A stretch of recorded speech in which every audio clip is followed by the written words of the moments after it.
Hola Miguel, buenos días. Good morning, everybody. Good morning, I'm Dr. Greg Pizzi. Welcome to my live cast. This is my first episode of the PizziPSYC LIVECAST that I will be doing twice a week going into the future. For those of you that don't know me, I'm Dr. Greg Pizzi. I'm a psychologist. I am a relationship therapist and I am a board certified sex therapist. I'm going to talk a little bit about me, what I do, talk to you about some recent events that are going on in the news right now, talk about a feature, main topic feature that I'm going to have each time I have an episode, a sex and relationship tip, and of course, no episode would be complete without a gratitude moment and ending with affirmations. So, welcome to my program. And again, thank you very much for joining me. For those of you that don't know me, again, I am Dr. Greg Pizzi. I'm a psychologist, relationship therapist, and a board certified sex therapist based in Miami, Florida. A little bit about me. My purpose is to help people feel less lonely and more connected in a world that is becoming increasingly difficult to engage with. There's a lot of technology to help us feel more connected, yet it's unfortunately making it harder for people to feel connected to other human beings in a very real way. So I think that we need to do a little bit of better work on that. I want to help people connect in better ways, become more to become closer and to improve their friendships and relationships. I've decided more recently in my career to combine my knowledge of psychology with some of the more recent and modern findings on metacognition, thinking, the power of the mind, including the law of attraction. I find the law of attraction to be a powerful way of viewing our world and our life, the universe, and what's really out there for us and what we're about, because we have the power to create our own experiences and create our own lives. So, again, for those of you that are just coming on, I'm Dr. Greg Pizzi. I'm a psychologist and sex therapist. I'm going to be having this program on Tuesdays and Thursday mornings. This is my first episode, so please welcome me and support me by joining my channel. Again, my mission is to teach people some of the things that I never learned as I was growing up by combining psychological knowledge with metacognition, metaphysics, the law of attraction, and how to be happy, how to choose each moment how you want to feel and never suffer again. It's all in the power of the mind, and we have the power to choose and attract that which we want in our lives. You can live your dreams, you can have your dreams. It's called living a non-resisted life. Thank you again for joining and thank you for supporting me. I'm going to move on to the next moment, so bear with me. The next phase of this program, I'm still getting used to this little contraption here that I have that brings up the captions, and I'm just kind of getting used to the buttons, so please bear with me as I do that. My website, for those of you that are interested, is www.PizziPSYC.com. That's www.PizziPSYC.com. So, the first thing we're going to get to today is our news item. Today is day 203 of the COVID crisis. That's day 203 since COVID-19 was first discovered. On New Year's Eve, some cases were reported. Therefore, it is called COVID-19 because it was discovered in 2019 on New Year's Day. So now it is 203, day 203 since COVID has become an issue and that we are aware of it in dealing with this pandemic. What day is it anyway? Today's Tuesday, July 21st, 2019. A lot of people are asking that question, what day is it? Because lacking the routine and the everyday structure that we're used to has really left a lot of people feeling confused and out of touch with what they're used to. An article that I recently reviewed showed that about 50% of people polled see that time is flying. For them, the time is flying a lot quicker than usual. It just flies by. The days go by faster than ever. And for about 25% of the people polled, it seems to be going by slower. So actually, sorry, I got that backwards. 50% of the people polled find the time to be going really slow. The days and nights just drag on. 25% of the people polled actually say that time is flying. I happen to be in that, must be in that 25% because for me, the time is absolutely flying by. I can't believe how quick it is that I'm, closing the blinds at night, ready to go to bed to start a new day. It just seems to be flying for me. But, we each have our own experience. In today's episode, now we're going to move over to our next item, which is our topic item and an issue that many people are dealing with, which is the world of online dating.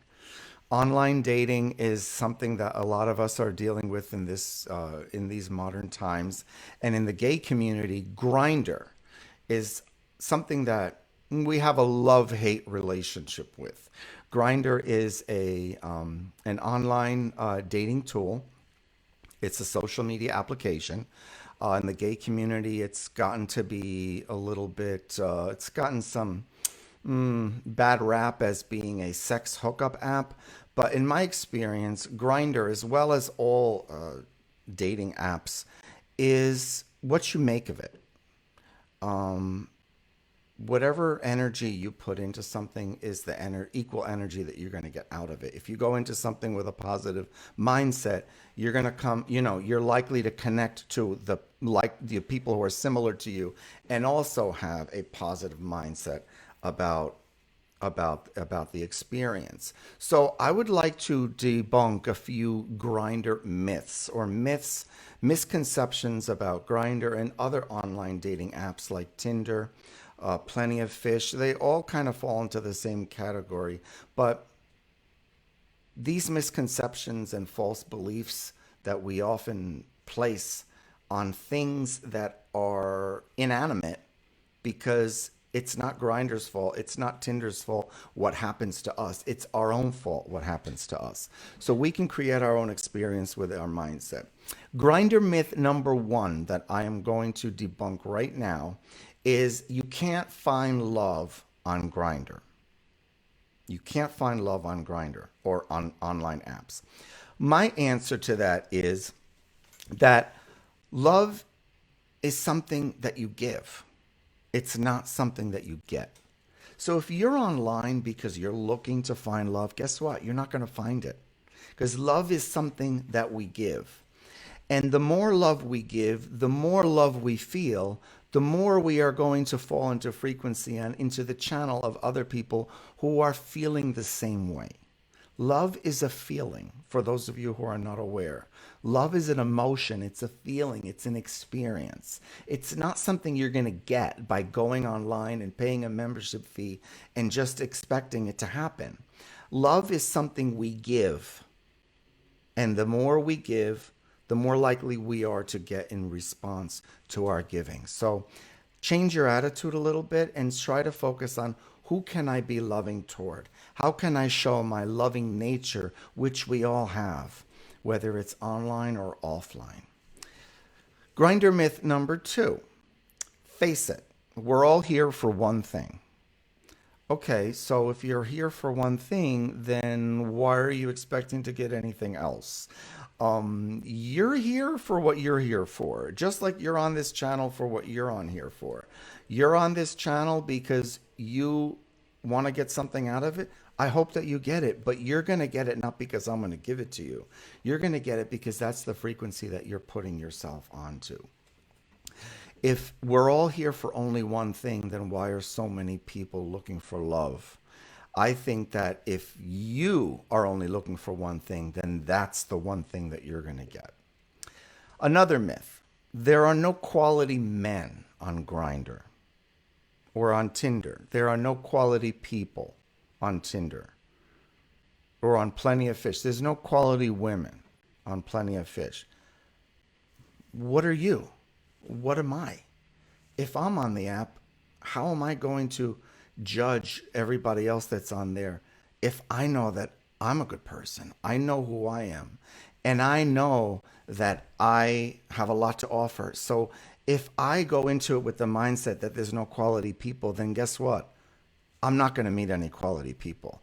I have to put myself in alignment with what I'm looking for. Otherwise, I'm not going to find it. Another myth. Nobody wants a relationship anymore. Nobody wants a relationship anymore. Wrong. That's not true either. What about Valentine's Day? Why is that one of the biggest holidays in our country? Why meet anybody at all? I mean, why would you even go on the app if you're not into meeting somebody or if you don't want a relationship? You know, even a hookup is a brief relationship. So relationships are a basic human need of being a being a social creature, which we humans are. Next myth. Everybody on there is a game player. Everybody online is a game player. Well, if that's the case, then learn how to play the game. Play the game. Know how to do it right. Learn how other people are thinking. Learn what other people are looking for and see how you can provide that to them.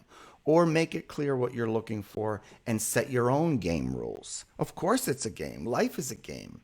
And the only way we can win at this game is by falling into line and making it clear what we're after and being as true to ourselves as we can be at any given moment.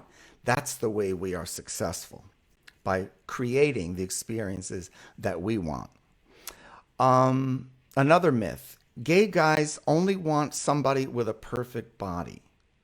Gay guys only want somebody with a perfect body. I would say that's wrong too, because if you look at most of the profiles online dating apps, most of them are not perfect bodies. And the ones that do have perfect bodies tend to be catfishing. So I would say it's not an excuse not to take care of your body by saying everybody wants somebody who's got a perfect body. We all have our own bodies. We all have our own ability to make ourselves the best version of ourselves that we can be. But I often find that people who say that that everybody online is looking for somebody with a perfect body is basically looking for an excuse to not take care of themselves. We all want somebody attractive. We all want to be with somebody attractive, but attractiveness is created by our version of how we view ourselves. What do we find attractive and lovable about ourselves? Okay, last and final myth that I'm going to debunk today about Grindr is I don't have a face pic on my profile because of my job. I don't have a face pic on my profile because of my job. The reason you don't have a face... I'm sorry. I don't mean to talk to anybody specifically. I'm not judging anybody. And I'm definitely not picking on anybody in particular. But I've seen it, and we've all heard or met up with individuals who make an excuse for not putting a face picture on their social media or on their dating app, saying it's because of their job or it's because of their family. The reality is we're all in a different place in life, and sometimes we're not ready to be out. Sometimes we're not ready to show the world who we are. And if you don't have a face pic on your profile, it's not because of your job. It's not because of your family. It's because of you. It's because you're not ready. So it's okay to not be ready. We're all on a path with our self-esteem and our self-acceptance. But if it really is because of your job, then you need another job, because it's so important to be who we are and to be accepting of ourselves. Otherwise, we can't expect other people to love and accept us for who we are. So, expectations to wrap up this feature about Grindr. Get your expectations straight in your head. Communicate what you have to offer people. Don't put demands on your profile about what other people should be.